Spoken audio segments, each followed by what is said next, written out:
Bismillahirrahmanirrahim.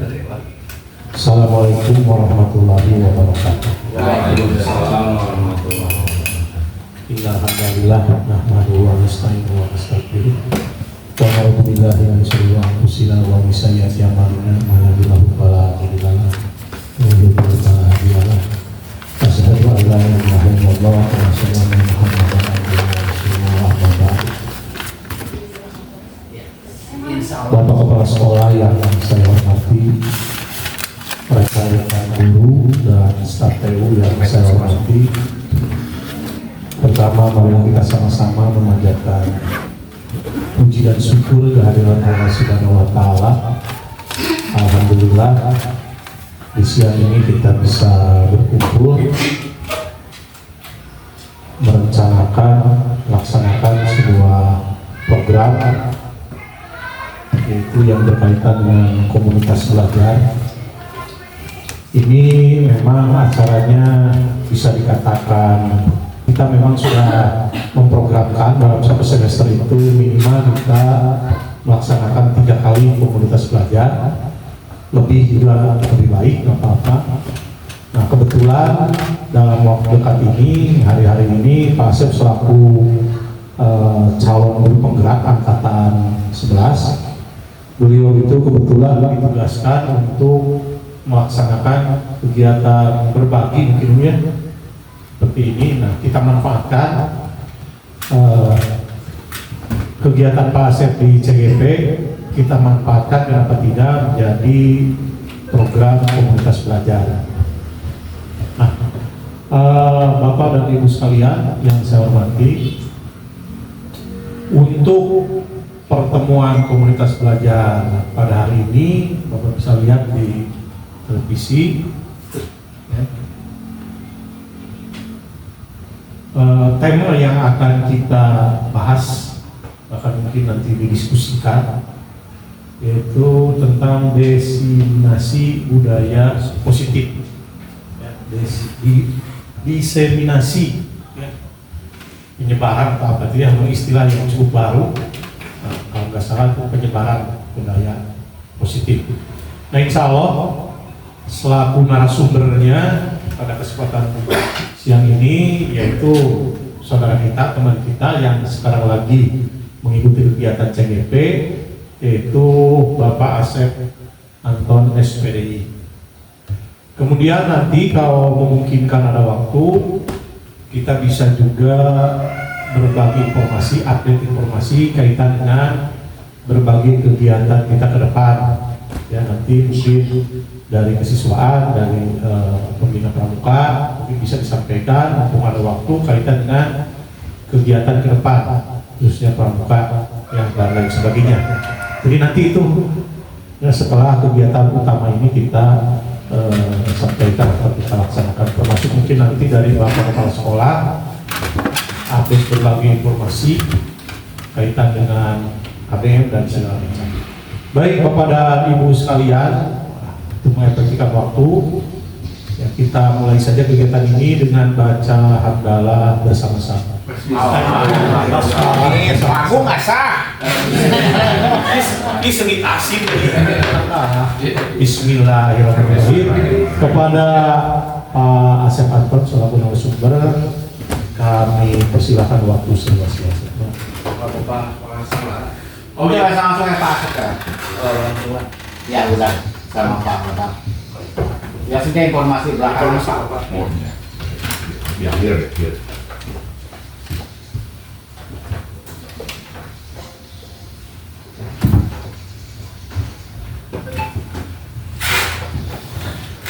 Assalamualaikum warahmatullahi wabarakatuh. Waalaikumsalam. Hamdan wa syukranillah wa salatu wassalamu ala rasulillah wa ala alihi wa sahbihi wa mawalah amma ba'd.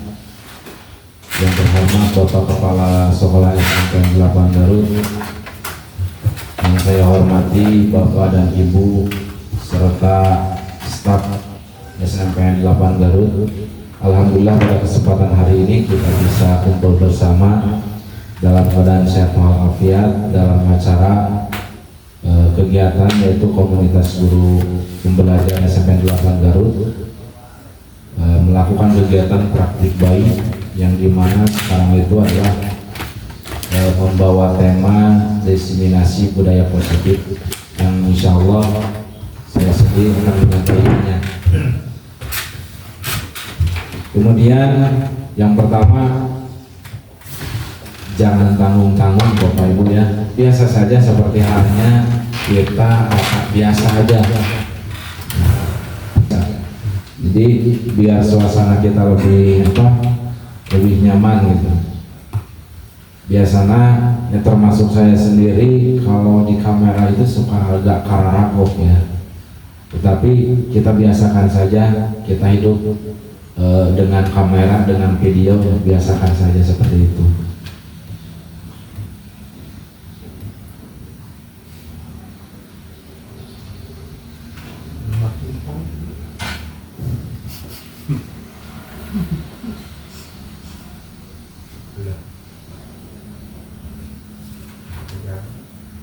Nah, tentang budaya positif. Budaya positif ini tentu berhubungan dengan profil pelajar Pancasila.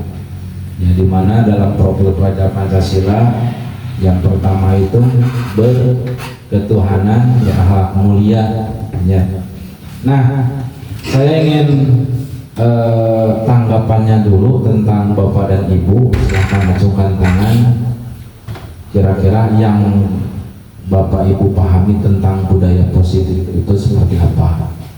Silakan angkat tangan dan berikan tanggapan. Ya, terima kasih Pak Dadan. Silakan Pak Dadan.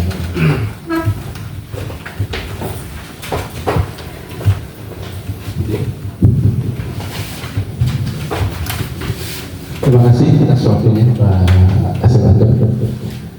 Berbicara tentang budaya positif, kita lihat dulu dari konteks bahasanya. Budaya itu ada 3 poin di dalamnya. Artinya bahwa budaya itu berangkat dari karya, kemudian juga upaya, dan juga konsensus, artinya kesepakatan. Jadi berangkat dari karya dan upaya sehingga memunculkan ada kesempatan bersama, artinya kemufakatan. Jadi budaya itu secara sederhana artinya kebiasaan, ya, artinya kebiasaan yang sudah disepakati oleh ruang lingkup yang ada di sekitar itu. Kemudian positif ya tentunya yang dipandang baik, ya. Kemudian yang selanjutnya bahwa apa yang budaya positif.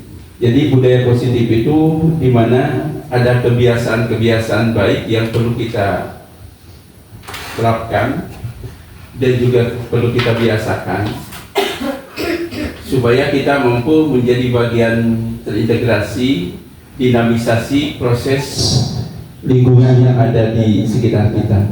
Ya, misalkan contoh saya sederhana, misalkan budaya positif. Ketika kita bertemu dengan rekan-rekan kita di MAES, misal senyum, salam, sapa, sopan santun, itu budaya positif yang harus dikembangkan. Kemudian menginformasikan tentang keberadaan atau eksistensi sekolah ini. Nah, gini ya. Jadi ini poin yang ketiga, ada manajerial yang harmonisasi atau sinergis. Jadi ketika seorang pimpinan atau manajer mampu memberikan satu sinergi, roda mobilitasnya luar biasa berjalan, maka itu akan menjadi sesuatu yang dinamakan dengan budaya positif. Sebaliknya, kalau misalkan terjadi kemandegan, ini bisa saja bukan menjadi budaya positif, tapi justru sebaliknya menjadi budaya negatif karena tidak mampu atau tidak terjadi manajerial yang baik dalam sebuah sistem organisasi itu. Ya, ini poin yang ketiga yang saya catat sebagai budaya positif. Kemudian poin ketika ada kelebihan, kekuatan, kelemahan, kemudian juga tantangan, dan juga di sana ada sebuah ancaman, itu menjadi sesuatu biasa untuk menjadi sesuatu yang ada di lingkungan itu menjadi budaya positif. Nah, itu barangkali Pak Sebastian sementara yang bisa saya sampaikan gambaran sederhana tentang makna daripada budaya positif. Artinya, mulailah bangun diri kita minimal dalam diri kita personal untuk melihat berbagai hal itu bukan dari sisi negatif, tapi dari sisi positif, sehingga akan memunculkan kesananya kita memiliki karakter budaya positif. Terima kasih. Assalamualaikum warahmatullahi wabarakatuh. Waalaikumsalam warahmatullahi wabarakatuh. Oke, tepuk tangan dulu buat mereka. Terima kasih. Atas tanggapannya, satu orang lagi silakan yang mau mengulas tentang budaya positif, tanggapannya dulu ya sebelum ke materi. Boleh, siapa saja? Pak Odam, silakan. Baik, terima kasih atas kesempatannya. Tadi sebetulnya secara panjang lebar sudah dijelaskan oleh Pak kaitan dengan budaya positif. Tapi kita bisa melihat badan lebih ke arah manajerial kita selaku pendidik. Saya mungkin ingin menambahkan, karena objek kita adalah siswa, artinya bagaimana kita menanamkan budaya positif kepada siswa. Kita tidak berangan-angan terlalu jauh. Ya, kita ingin membiasakan anak untuk melakukan budaya-budaya positif yang sepertinya kecil sepele, tapi dampaknya secara kelembagaan luar biasa. Kalau melihat budaya itu kan sebetulnya pengertian budaya itu banyak sekali, ya banyak sekali, banyak ada berbagai versi. Tapi saya pernah dengar yang paling sederhana, budaya itu kan budidaya, artinya semua hasil karya manusia, baik itu dalam bentuk ide, gagasan, benda, karya atau apapun itu budaya, itu selama dibuat oleh manusia. Nah, budaya dalam pengertian, kalau dalam pengertian yang luas itulah, maka kita akan memilih mana kira-kira kebiasaan-kebiasaan yang sudah, kan kita sering mendengar istilah mari kita budayakan, artinya bagaimana sebuah kebiasaan baik diterapkan khususnya di sekolah. Jadi saya berharap setelah pertemuan kali ini, kalau tadi kepada kita sudah dibahas oleh Pak Dada, saya sangat setuju sekali. Saya juga ingin menyampaikan hasil dari sekarang ini kita bisa punya bekal bagaimana kita punya strategi untuk menggiring anak, menerapkan kepada anak hal-hal budaya yang bersifat positif, kebiasaan-kebiasaan yang positif dan bermanfaat. Itu mungkin yang saya sampaikan. Terima kasih. Assalamualaikum warahmatullahi wabarakatuh. Waalaikumsalam warahmatullahi wabarakatuh. Tepuk tangan lagi buat Pak Abbas. Terima kasih atas tanggapannya. Sekedik ya, Pak. Oke, satu lagi tanggapannya dari Ini bukan tanggapan. Ayah Ini saya lebih Pandangan. lebih ke jenisnya, lebih kadang kita lupa. Gini, dari jenisnya, jenis budaya kan bahasa etik ya, Bang. Salam dulu, salam dulu, dia cuma salam dulu. Salam jaringan kalau di payun. Kadang kita lupa ada kan gini, ada dua budaya di Indonesia lah. Ada dua budaya ya, ada yang alami ya, ada yang alami dan juga ada budaya yang dibentuk. Tetapi kadang kita lupa terhadap budaya yang alami, itu kan. Nah, budaya ini memiliki daya dukung. Yang pertama karakter, yang kedua lingkungan, yang ketiga daya dukung dari sisi sarana. Nah itu Pak, itu Pak Inten nanti mudah-mudahan bisa dikembangkan.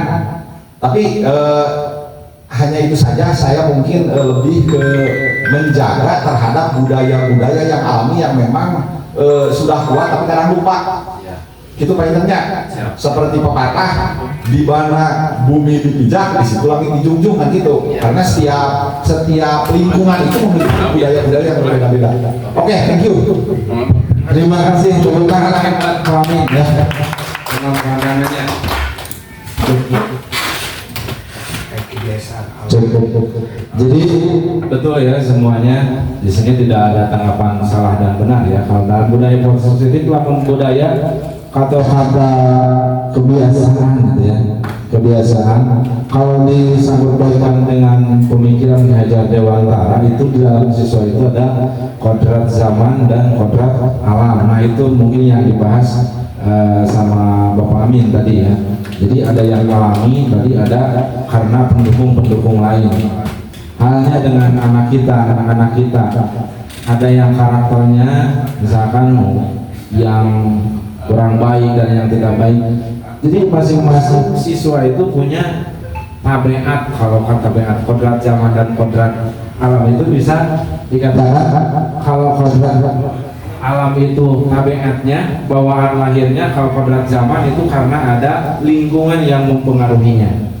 Jadi kita harus sadar bahwa kita itu sebagai guru hanya menuntun ya, membawa arah anak-anak kita kepada hal yang positif. Jadi kebiasaan anak kita dituntun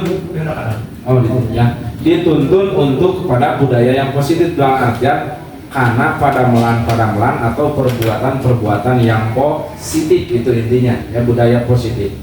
Jadi sebetulnya semua juga pastilah dalam pandangan ini pasti berbeda-beda, namun tujuannya sama. Intinya itu adalah kebiasaan, kita akan melakukan kebiasaan yang positif di lingkungan SMP 8 Garut. Nah, Bapak Ibu, kalau ada ini kita senyum-senyum dulu, dari tadi tegang-tegang saja ya. Oke, senyum belah gitunya. Senyum dari tadi tegang. Entah kenapa tegang itu karena apakah ada kamera atau seperti biasa ya. Nah, kita biasa saja seperti biasa ya. Oke. Senyum heula. No, ada permen dari Bu Reni ya. Biar bisa senyum. Bapak Pauliana senyuman bagian saprol Ya, bro. jadi tidak pada tempatnya mah jadi bisa jual jadi suraseri, kan ulang suraseri unggul ya. bisa jadi firman. Jadi sebelumnya senyum gelap gitu ya, senyum. Jangan senyum membawa luka, tapi senyum yang biasa-biasa saja. Ya. Selanjutnya, nah dalam budaya positif itu seperti ini. Ada 6 ya. Seorang guru yang baik harus memiliki kemampuan dalam mewujudkan budaya positif di sekolah. Budaya positif tersebut dapat dijalankan dengan menerapkan konsep-konsep inti. Nah, jadi konsep inti dalam budaya positif ini seperti ini. Ada disiplin positif. Yang kedua, motivasi perilaku manusia. 3, keyakinan sekolah atau kelas. 4, kebutuhan dasar manusia. 5, posisi kontrol atau restitusi, dan segitiga restitusi. Jadi di dalam budaya positif mengacu kepada 6 komponen ini. Ya, mudah-mudahan setelah kita tahu apa itu dalamnya budaya positif, kita bisa melaksanakan ke 6-6-nya ini. Ya, memang agak susah, tapi kita akan selalu berusaha. Saya juga sama. Ya, saya juga sama. Apalagi saya masih belajar. Ini banyak senior di sini, gitu ya. Tapi mohon dimaklum lah, gitu ya. Nah, jadi seorang guru yang baik itu adalah yang bisa membiasakan budaya positif. Jadi bukan hanya sekadar mengajar saja. Ya, anak-anak SD, anak-anak SMP mengajar sebetulnya bisa. Gitu. Tapi mendorong membudayakan positif itulah tugas guru. Gitu. Selanjutnya yang pertama itu ada disiplin positif. Nah, disiplin positif itu adalah disiplin positif merupakan suatu cara penerapan disiplin yang mengajarkan anak bertanggung jawab dan menumbuhkan kesadaran diri berdasarkan nilai kebajikan. Jadi kita mengajar bukan untuk memaksa anak-anak, tapi menyadarkan diri. Contoh begini, saya selalu mengatakan kepada siswa itu, kalian itu jangan sampai Bapak mengajarkan itu adalah seolah-olah dibebesan, dipaksakan untuk materi ini masuk. Tetapi kalian harus punya kesadaran diri kalau kalian belajar itu adalah hal yang dibutuhkan oleh kalian. Nah itu, jadi di situ positif itu seperti itu. Jadi menumbuhkan kepada dirinya itu akan kebutuhannya, bukan karena dipaksakan, bukan pernah karena penghargaan. Kalau misalkan di keagamaan itu mencoba untuk ikhlas sadar diri. Nah, jadi tugas kita itu seperti itu. Jadi jangan kita memaksakan kudu apa yuk. Sedangkan kan kemampuan anak-anak kita beda. Tadi kan di awal ada kodrat alam dan kodrat zaman. Ya, jadi kita harus bisa membedakan. Ini nih kalau kata Pak Odam itu siswa itu beda cetakan. Ada cetakannya dari A, dari B, dari C yang masing-masing punya daya dukung atau intake siswanya yang beda-beda. Nah, nanti kalau ke depan ada dinamakan dengan metode pembelajaran berdiferensiasi itu seperti itu. Jadi setiap anak itu beda-beda, jangan disamakan metodenya itu. Ya, jadi kita hanya menuntun.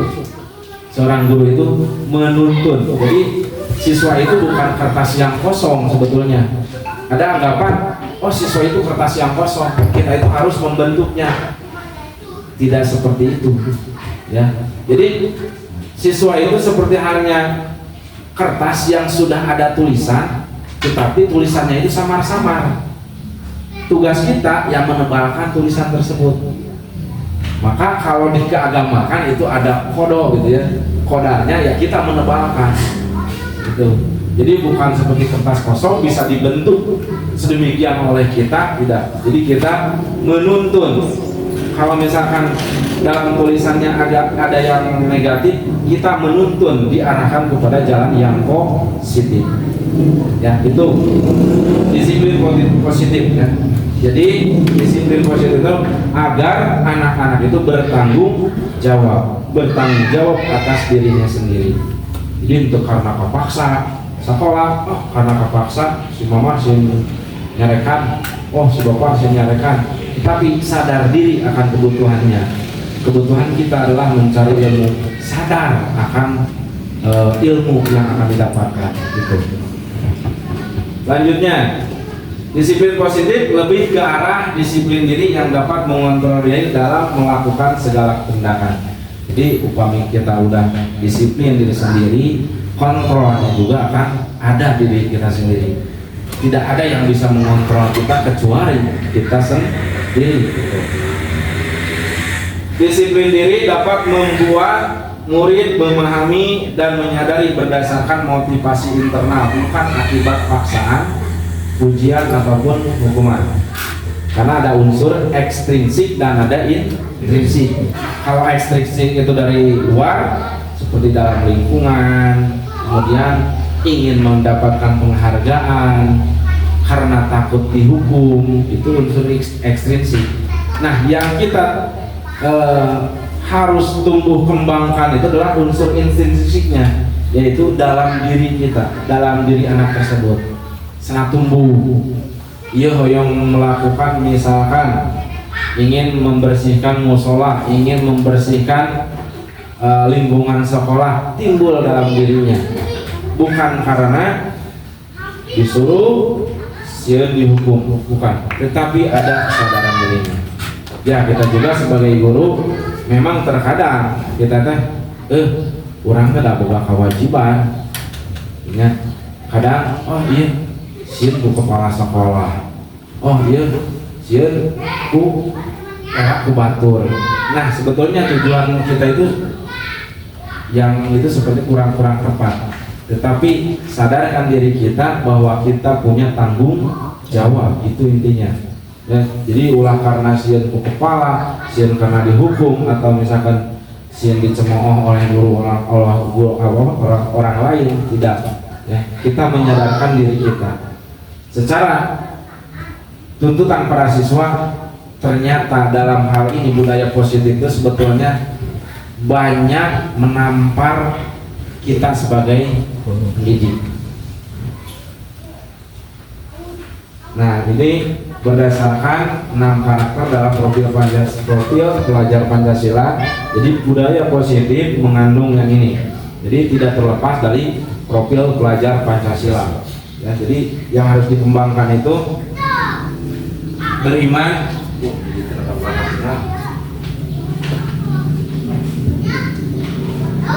beriman, bertakwa kepada Tuhan Yang Maha Esa, berakhlak mulia, mandiri, berkebinekaan global, bergotong royong, kreatif, bernalar kritis. Nah, ini yang dinamakan dengan budaya positif. Tapi kalau dari awal yang mungkin tidak bisa semua, tapi setidaknya kita punya harapan 1 atau sampai 3 budaya positif yang dikembangkan. Kemudian yang kedua, dan kebutuhan itu ada motivasi dan perilaku manusia. Nah, tinggal kita sejenak aja, tinggal baca mana diri kita itu ada di antara yang 3 ini. Apakah motivasi orang teh 1 menghindari ketidaknyamanan atau hukuman untuk mendapatkan imbalan dan penghargaan orang lain, untuk menjadi orang yang mereka inginkan dan menghargai diri sendiri dengan nilai yang percaya. Ya, jadi ini sebuah muhasabah buat kita sebetulnya. Tidak terlepas dari ini motivasi hidup kita ini. Ya, yang dihargai ketidaknyamanannya seperti tadi kan. Kemudian yang dihargai orang lain. Amin melakukan sesuatu karena misalkan hayang kau pakai hukum kepala sekolah. Yuk Amin berbuat sesuatu karena ada cewek cantik. That's right. Itu ya. Nah, yang harus didedel pisan mah yaitu yang ini ya. Menjadikan orang yang mereka inginkan dan menghargai diri sendiri, dalam artian kita itu mau dijadikan seperti apa? Ya, dihargaiku diri sendiri. Kalau kata ini disebutkan, kalau kita menghargai orang lain berarti dia itu menghargai diri sendiri. Itu. Jadi bukan berarti menghargai orang lain karena yang dipuji, bukan. Jadi kita terlepas dari 3 ini. Makanya di kurikulum kita disebut kurikulum merdeka. Ya, jadi merdeka itu manusia, anak-anak itu harus punya jati diri masing-masing. Tugas kita adalah memunculkan jati diri anak-anak tersebut. Makanya sesuai dengan bakat dan minat. Nah itu, kita mah hanya menuntun, bukan mencetak, tapi menuntun ke arah yang lebih baik. Gitu ya. Jadi masing-masing udah ada jawaban ya di ibu-ibu. Kita ada di mana nih? Ya, termasuk saya juga mungkin ada di posisi 2 mungkin, tapi mudah-mudahan ke depan bisa di posisi 3. Ya, dalam artian tanggung jawab diri sendiri, punya tanggung jawab terhadap diri sendiri gitu. Jadi kita bekerja bukan untuk menghindari ketidaknyamanan hukuman ya, ataupun imbalan atau penghargaan orang lain. Nah, kemudian ada keyakinan sekolah. Apa itu keyakinan sekolah? Guru berperan dalam mewujudkan terbentuknya keyakinan sekolah atau kelas dengan adanya kesepakatan. Jadi keyakinan kelas itu adalah suatu aturan, bisa dikatakan aturan kelas. Tadi saya lupa tidak dicantumkan dulu. Ketika kita di kelas, yang paling utama yang harus kita lakukan adalah keyakinan kelas dalam artian aturan. Contoh, ketika ada yang berbicara di depan, maka yang lain menghormati. Kemudian contoh lagi, ketika pembelajaran berlangsung, maka HP di silent. Atau apalagi, ketika sesudah beres pembelajaran harus membersihkan tempatnya. Nah itu keyakinan kelas, sehingga dia itu akan sadar diri terhadap apa yang diungkapkan dalam keyakinan kelas tersebut.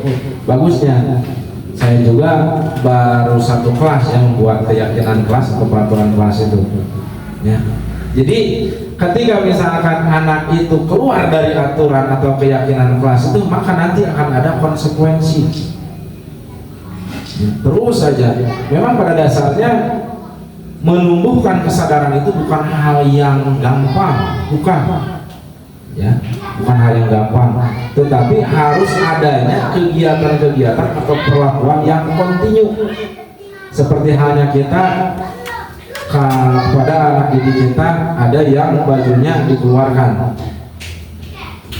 pepanggih sekali dua kali dikeluarkan, sok jang kalebetkeun, kedua kalina sok jang kalebetkeun, katilu kalina kalebetkeun, ai kaopat kalina geus bosen, kurang mau minta sabaraha kali. Nah, jangan ada kata yang seperti itu. Memang untuk menyadarkan diri sendiri, cara diri kita itu, diri sendiri itu butuh proses yang lama. Jadi harus tetap kontinu dalam melakukan hal yang sama, gitu ya. Ini jadi guru berperan dalam mewujudkan terbentuknya keyakinan kelas. Jadi bisa baru di kelas 8A ya, baru di kelas 8A itu ada keyakinan kelas itu. Jadi ada aturan-aturan, jadi aturan yang harus dipatuhi. Namun kalau misalkan ada yang berpendapat teman-temannya, maka yang lain harus menghargai. Itu contoh-contoh ya keyakinan kelas. Keyakinan sekolah atau kelas berupa pernyataan universal yang mudah diingat dan dipahami dan harus diterapkan di lingkungan sekolah. Makanya baguslah kalau misalkan di kita di tiap kelas ada keyakinan kelas, kemudian ditempel di dinding. Ya, jadi untuk mengingatkan kita, jadi untuk guru teh nyarios deui, tadi nyarios deui, hari itu maka ditempel orang kali teh. Ada anak-anak yang sekiranya berbenturan dengan keyakinan kelas, silahkan baca lagi itu, ada di dinding. Itu boleh seperti itu untuk mengingatkan. Kemudian ini contoh keyakinan kelas. Bekerja sama menjaga kebersihan, kemudian menjaga dan meletakkan barang sesuai tempatnya, mengerjakan tugas tepat waktu, saling peduli, menghargai, tepat waktu, aktif di kelas. Itu keyakinan kelas. Setiap anggota kelas perlu belajar, senang, melakukan tugas, saling menghargai, merasa aman, selalu bersikap positif. Ini mah sebetulnya terlalu banyak ya. Ini hanya sekedar contoh saja, contoh dari keyakinan kelas atau keyakinan sekolah. Jadi aturan-aturan boleh. Ya, supaya ada lebih SBK-nya pas ada nih begini. Kemudian kebutuhan dasar manusia. Ketika seorang murid melakukan suatu perbuatan yang bertentangan dengan nilai-nilai kebajikan atau melanggar peraturan, hal itu sebenarnya dikarenakan mereka gagal memenuhi kebutuhan dasar mereka. Ini ada pernyataan seperti ini ya, jadi ada yang bilang seperti ini: ketika seorang murid melakukan suatu perbuatan yang bertentangan dengan nilai-nilai kebajikan atau melanggar peraturan, nilai kebajikan itu yang mana tadi? Yang tadi ya, yang tadi pemberian contoh, yang tadi di profil Praja Pancasila itu nilai-nilai kebajikan ya. Jadi berakhlak mulia, bergotong royong, berkepentingan global dan yang lain. Itu nilai-nilai kebajikan. Ketika seorang murid melakukan suatu perbuatan yang bertentangan dengan nilai-nilai kebajikan atau melanggar peraturan, hal itu sebenarnya dikarenakan mereka gagal memenuhi kebutuhan dasar mereka. Setuju tidak? Kira-kira setuju tidak tentang ini? Tergantung ya, tergantung situasi, betul.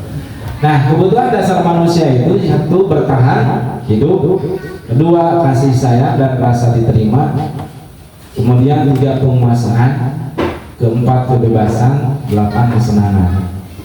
Kita bergaul dengan siswa itu tidak lain adalah 5 ini. Siswa, Pak Abdi hoyong mahua, kita sedang mengajar. Pak, mau ke belakang dulu. Mau apa ke belakang? Lapar, Pak. Nah itu sama dengan gitu. Karena dia itu memberkahan hidup. Iya. Ya. Banyak kurang erek dicarek. Ada can waktu nak. Ya, jangan seperti itu. Ya. Jika mereka itu lapar, ya udah. Makanya kita itu merdeka itu seperti itu. Tapi merdeka bukan berarti merdeka tidak ada aturan. Bukan, tetap merdeka juga ada aturan. Kemudian ada kasih sayang dan rasa diterima. Kemarin saya pernah melihat, mendengar Yesus dengan anak kelas 7. Memang saya juga agak tapi ini mungkin perlu diungkapkan. Kata kelas 7 Cen yang di sana, Bapak, kan si Bapak manipulasi kasih kurma cenah kelas lima kieu eta namutkan nih ulah pilih kasih karena kelas 7 cek hampir ada ngalakan teh unit dah dia bahasa gitu ada santosna ieu santosna non senang yang lain namut ieu pas ngabdi bade bicara kantor hoyong namut kelas 7 ini pilih kasih para guru teh kelas 7 cek mah ada ngalakan teh oke itunya maksudnya kalau kata teh yang mungkin saya sadar diri mungkinnya disimpan di itu atau gimana lah ya. Jadi anak-anak itu perlu kasih sayang. Jadi nggak ulang-ulang carekan deui. Jadi perlu diterima ya, dikasih sayang itu harus ada kasih sayang. Kemudian penguasaan budak teh anak kita dalam diri kita juga punya ingin kekuasaan, ya menguasai ini. Kemudian kebebasan, pergerakan, hargai pergerakan anak itu, ya, hargai. Sekurang teh, Pak, kurang kamu itu harus bekerja seperti ini. Ada protes anak-anak. Kata saya, Pak harus seperti ini, hargai dia. Biarkan dia bekerja sesuai kemampuan mereka, sesuai dengan keinginan mereka. Sekiranya itu tidak berlawanan dengan budaya positif atau tidak berlawanan arah, gitu. Jadi dia itu punya ingin ada kebebasan. Kemudian kesenangan juga. Ya, makanya kalau dalam pembelajaran ada ice breaking gitu kan. Jadi coba aja dipikirkan diri kita itu lama budak. Kalau kita tidak senang menerima apapun, tetap akan tidak masuk ke lobah hutang. Kurang kekeh kudu diwawalan materi ieu lebet moal karena dalam dirinya tidak ada ketenangan dan kesenangan.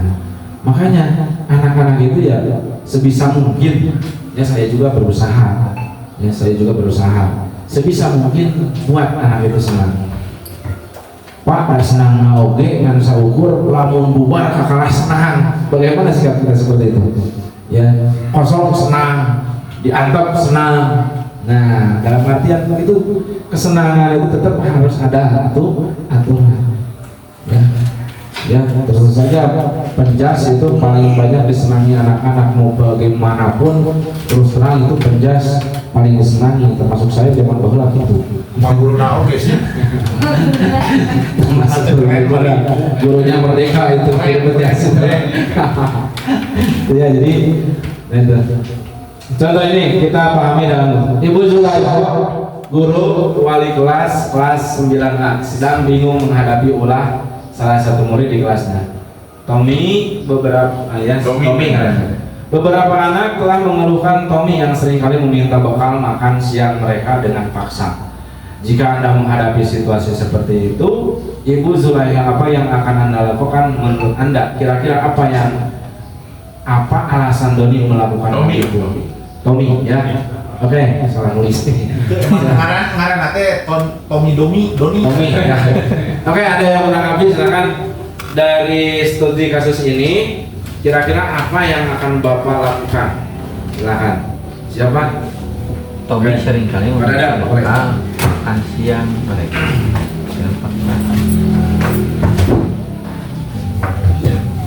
Untuk studi kasus Ibu Zulaikha ya, dalam hal ini melihat saudara Tommy sering ya dikeluhkan karena dia senantiasa sok malah malah untuk meminta makan siang kepada teman-temannya secara paksa. Maka pada situasi seperti ini yang paling utama dan pertama tentunya Ibu Zulaikha atau seorang guru itu harus berupaya memanggil dulu ya, atau istilahnya boleh secara personal tanya dulu secara pribadi ke saudara Tommy dan juga ngobrolnya dari hati ke hati gitu ya. Tommy, misalkan Tommy teh saha budak saha di mana imahna jeung Tommy ari di bumi teh posisi jeung kondisina kumaha bapak di mama teh. Kemudian tanya tentang karakteristik dia sebagai seorang Tommy ya.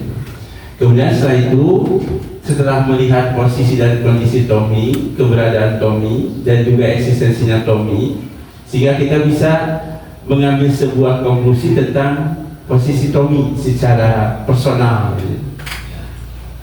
Ketika sudah tahu persoalan yang ada di diri Tommy, baru kita bisa mendiferensiasikan, membedakan atau bisa mengetahui apa yang menjadi penyebabnya sehingga Tommy seperti itu.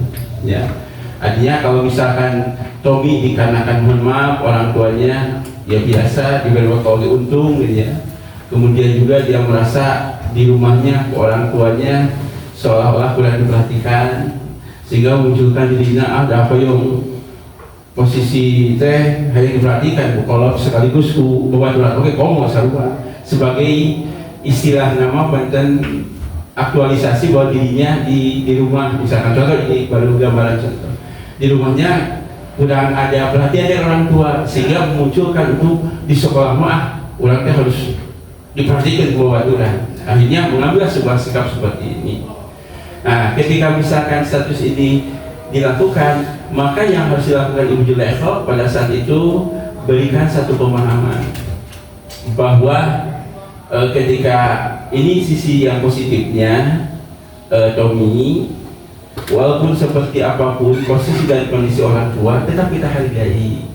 Yang misalkan orang tua seperti misalkan orang tua kita biasa, kita hormati, kita hargai, dan tetap kita harus patuh sama orang tua. Kemudian disampaikan sama Tommy juga, Tommy kalau kamu meminta paksa ke teman-teman kan itu sesuatu yang kurang baik, kurang positif. Gimana kalau misalkan Tommy hal seperti itu tidak diulangi lagi ya? Nah itu misalkan contoh informasi ke personal Tommy. Kemudian setelah itu diklarifikasi ke siswa-siswanya, siswa-siswa Tommy. Bagaimana mengklarifikasi ke siswa-siswa yang